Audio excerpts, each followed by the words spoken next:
계획 세우는 날에는 다 할 수 있을 것 같죠? 운동도 시작하고 책도 읽고 일도 밀리지 않게 해낼 것 같습니다.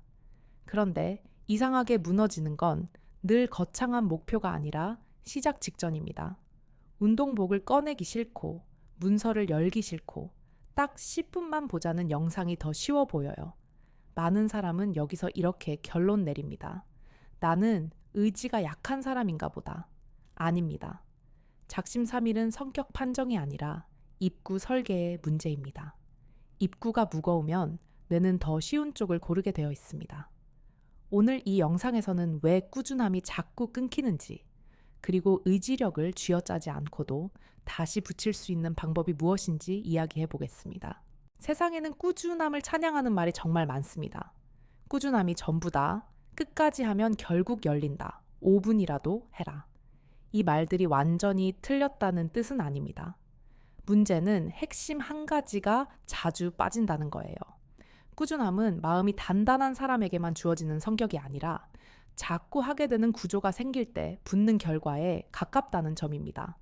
즉, 꾸준한 사람은 매일 의지가 넘치는 사람이 아니라 시작할 때 덜 흔들리는 사람일 가능성이 높습니다. 그리고 그 차이는 의욕의 양보다 설계의 차이에서 더 자주 나옵니다. 우리가 목표를 세울 때는 결과를 봅니다. 살이 빠진 내 모습, 정리된 책상, 끝난 프로젝트, 쌓인 실력. 그런데 실제로 행동해야 하는 순간 뇌가 마주하는 건 결과가 아니라 비용입니다. 지금 당장 옷 갈아입어야 하고, 의자에 앉아야 하고, 첫 문장을 써야 하고, 재미없는 초반 10분을 버텨야 하죠.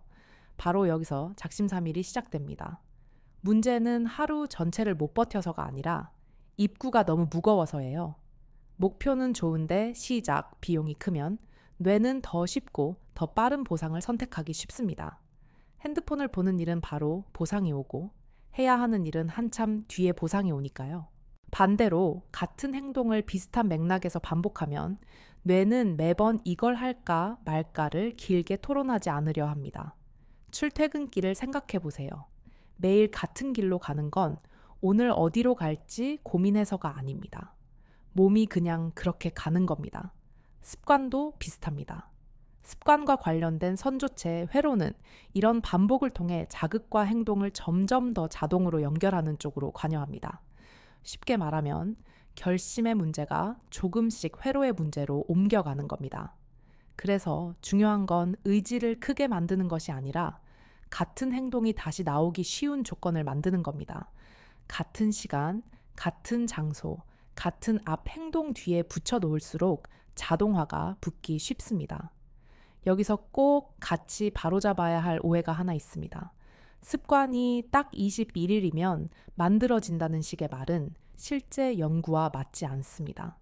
어떤 행동은 빨리 붙고 어떤 행동은 훨씬 오래 걸립니다. 중요한 건 속도가 아니라 반복이 붙는 구조를 유지하는 것입니다. 많은 사람은 여기서 또 한 번 실수합니다. 처음부터 매일 최선을 다하려고 하죠. 그런데 매일 최선을 요구하면 뇌는 그 행동을 시작부터 부담으로 읽습니다. 의욕이 높은 날은 괜찮습니다. 문제는 피곤한 날, 늦게 끝난 날, 기분이 가라앉은 날이에요. 그날도 똑같이 100점을 요구하면 끊어집니다. 꾸준한 사람은 매일 최고 컨디션으로 사는 사람이 아니라 컨디션이 낮아도 실행 가능한 최소 단위를 가진 사람에 가깝습니다. 1시간 운동이 아니라 운동화 신기, 한 챕터 읽기가 아니라 책 펼치기, 2시간 공부가 아니라 책상에 앉아 첫 문제 풀기. 작아 보이죠? 그런데 바로 이 작은 단위가 다시 붙는 힘을 만듭니다. 그러면 구체적으로 어떻게 하면 될까요? 4가지만 기억하시면 됩니다. 첫 번째는 목표의 크기가 아니라 입구의 크기를 줄이는 겁니다. 많은 사람은 작은 시작을 우습게 봅니다. 하지만 작은 시작의 목적은 실력 증명이 아니라 재진입 장벽을 낮추는 데 있습니다. 예를 들어 운동을 붙이고 싶다면 매일 40분이 아니라 매일 5분 스트레칭으로 시작해도 됩니다. 독서를 붙이고 싶다면 30페이지가 아니라 잠들기 전 2페이지로 시작해도 됩니다. 여기서 중요한 건 작게 했다고 스스로를 무시하지 않는 겁니다. 작게라도 다시 붙는 사람이 결국 끊긴 사람보다 멀리 갑니다. 두 번째는 시간을 정하는 것에서 멈추지 말고 맥락을 고정하는 겁니다. 저녁에 공부해야지. 이건 너무 넓습니다. 저녁 먹고 식탁 정리한 뒤 바로 노트북을 열기. 이렇게 앞 행동과 장소를 같이 묶어야 합니다. 연구에서도 맥락 안정성이 높을수록 자동화와 목표 달성도가 더 높게 나타났습니다. 즉, 꾸준함은 의욕이 아니라 같은 장면을 자주 만드는 쪽에 더 가깝습니다. 그래서 새로운 목표를 붙일 때는 추상적인 시간표보다 정확한 장면을 먼저 정하는 게 좋습니다. 여기서 한 가지 질문을 드리겠습니다. 어제 가장 미루었던 일, 그 순간을 떠올려 보세요. 시작하기 직전에 머릿속에서 선택지가 몇 개였습니까? 운동할까, 말까, 언제 할까, 뭘 먼저 할까, 오늘은 쉬어도 될까? 아마 꽤 많았을 겁니다. 세 번째는 바로 이 문제를 해결하는 방법입니다. 시작. 직전에 결정하지 말고 미리 결정해 두세요. 사람이 무너지는 순간은 결심이 없는 순간보다 선택지가 너무 많은 순간에 더 자주 옵니다. 이 질문들이 시작 직전에 몰리면 행동은 쉽게 밀립니다. 그래서 미리 문장으로 정해두세요. 퇴근하고 집에 들어오면 소파에 앉기 전에 운동복부터 갈아입는다. 아침에 커피를 내리면 첫 한 문단을 바로 쓴다. 자기 전에 침대에 눕기 전에 내일 해야 할 가장 중요한 한 가지를 적는다. 이런 식의 사전 결정은 시작 순간의 마찰을 크게 줄여줍니다. 네 번째는 하루 끊긴 것을 성격 문제로 번역하지 않는 겁니다. 많은 사람이 하루를 놓치면 이렇게 생각합니다. 역시 나는 안 되는 사람이다. 그런데 실제로 위험한 건 하루를 놓친 사실보다 그 하루를 정체성으로 바꾸는 해석입니다. 한 번 놓친 뒤에 더 작게 다시 붙는 사람은 살아남고 완벽하게 복구될 때까지 기다리는 사람은 점점 멀어집니다. 그래서 끊긴 날 다음에는 보상 심리로 더 크게 하지 말고 오히려 더 작게 시작해야 합니다.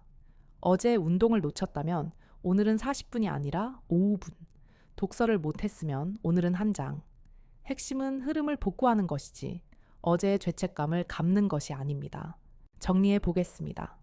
작심삼일은 당신이 원래 약하다는 증거가 아닙니다. 대개는 시작의 입구가 너무 크고 행동이 붙을 맥락이 고정되지 않았고 시작 직전의 결정이 너무 많기 때문에 생깁니다. 꾸준함은 의지를 갈아 넣는 기술이 아니라 자동화가 붙기 쉬운 장면을 반복해서 만드는 기술에 더 가깝습니다.